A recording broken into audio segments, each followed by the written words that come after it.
Gant.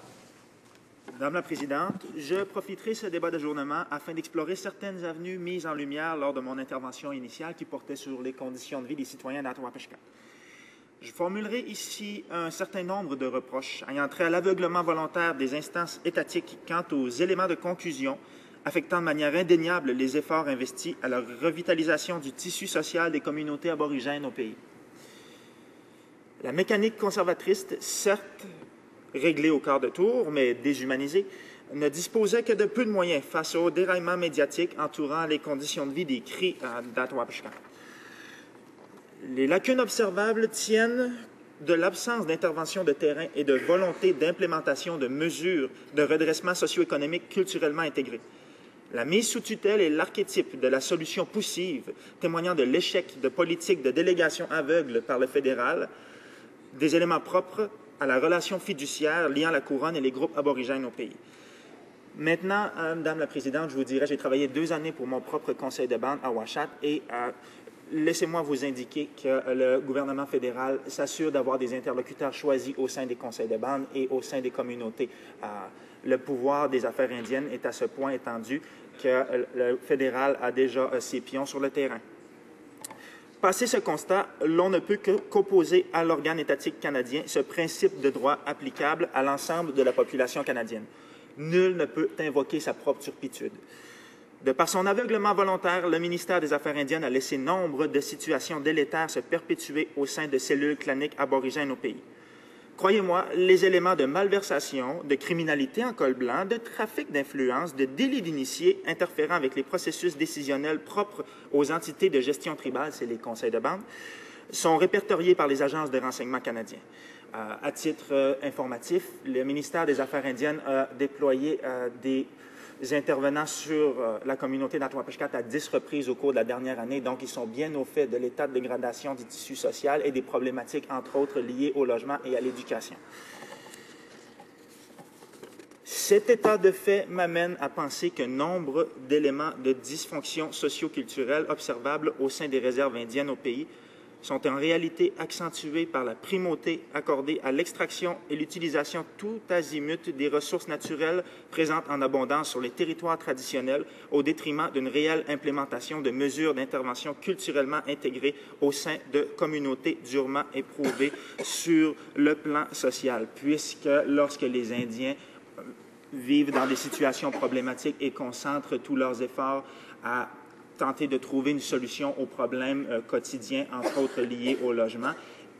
L'attention est détournée des territoires traditionnels où, à l'heure actuelle, il s'y fait de la prospection minière, il s'y fait de l'intervention massive au niveau de la foresterie. Donc, tout ce malaise et le tumulte dans les communautés permet de concentrer les efforts. L'industrie se permet donc de concentrer les efforts à l'extraction des ressources de manière générale sur le territoire.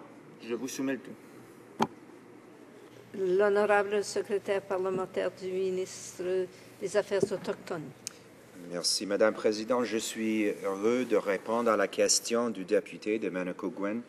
Je commencerai par assurer à mes distingués collègues que notre gouvernement continue à collaborer avec des partenaires motivés dans le cadre d'une vaste gamme d'initiatives visant à améliorer la qualité de vie des Autochtones.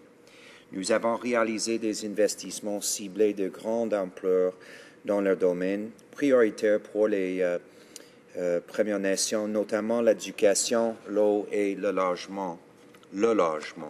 Monsieur le Président, nous reconnaissons l'importance d'assurer la sécurité et la santé des communautés et nous soutenons activement les Premières Nations en planifiant des investissements stratégiques qui appuient des projets d'infrastructure qui répondent à ces besoins. Depuis l'exercice 2006 à 2007, Affaires autochtones et développement du Nord du Canada a, à lui seul, versé environ $1 milliard pour le logement dans les réserves. Au cours des 2 derniers exercices, c'est-à-dire de 2009 à 2011, on a versé $150 millions dans le cadre du plan d'action économique du Canada pour financer la construction et la rénovation de logements le raccordement des logements aux services publics et la création de logements au prix du marché dans les réserves. Madame la Présidente, le gouvernement du Canada, dans son ensemble, réalisé des investissements majeurs dans l'infrastructure des communautés des Premières Nations. Plus précisément, nous versons environ 1 milliard de dollars par année pour l'infrastructure communautaire, y compris le logement, les systèmes d'eau et d'eau usée, les établissements d'éducation et autres. En fait, entre 2006 et 2013, le gouvernement du Canada aura consacré plus de 2,5 milliards de dollars à l'infrastructure d'approvisionnement en eau et de traitement des eaux usées des Premières Nations. Madame la Présidente, notre gouvernement a fait preuve de son engagement à l'égard des Premières Nations en réalisant des investissements majeurs et en prenant des mesures concrètes pour leur permettre de contribuer à la prospérité du Canada et d'en tirer profit.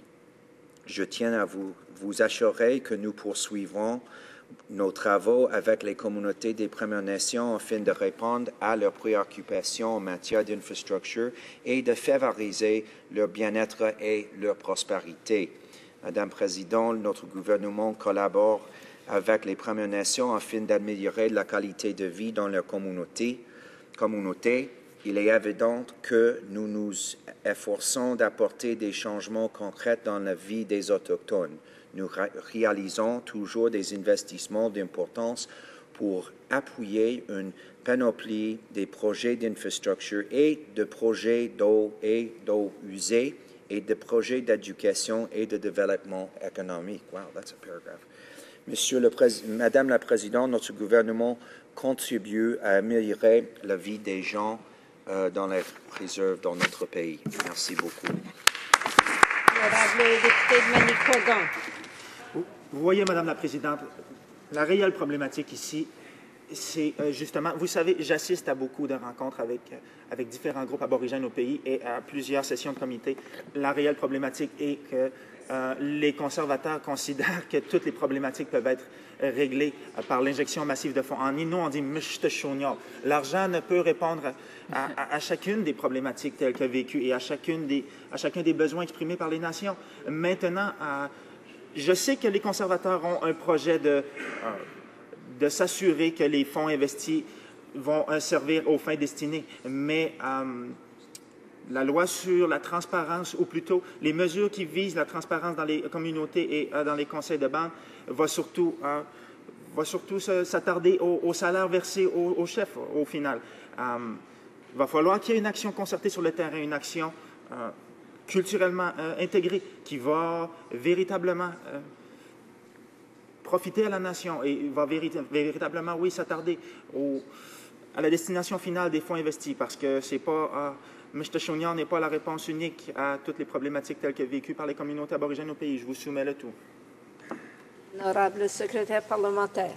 Merci, Madame la Présidente. Je le répète, notre gouvernement continue de faire équipe avec les Premières Nations pour répondre aux exigences de leur communauté et pour garantir que des infrastructures durables sont en place pour répondre à leurs besoins actuels et favoriser leur développement.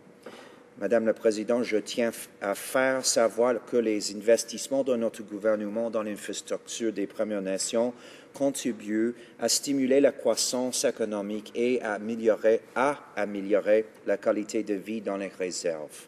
Chaque année, Affaires autochtones et Développement du Nord Canada élabore, en collaboration avec les Premières Nations, le plan national d'investissement dans l'infrastructure des Premières Nations afin de planifier stratégiquement des investissements qui favoriseront une plus grande stabilité économique pour les Premières Nations au Canada. Au total, on a financé plus de 1034 projets d'infrastructure pendant l'exercice 2010 à 2011. De toute évidence, Madame la Présidente, les investissements dans ces domaines auront d'importants effets positifs pour améliorer la qualité des vies pour les Premières Nations.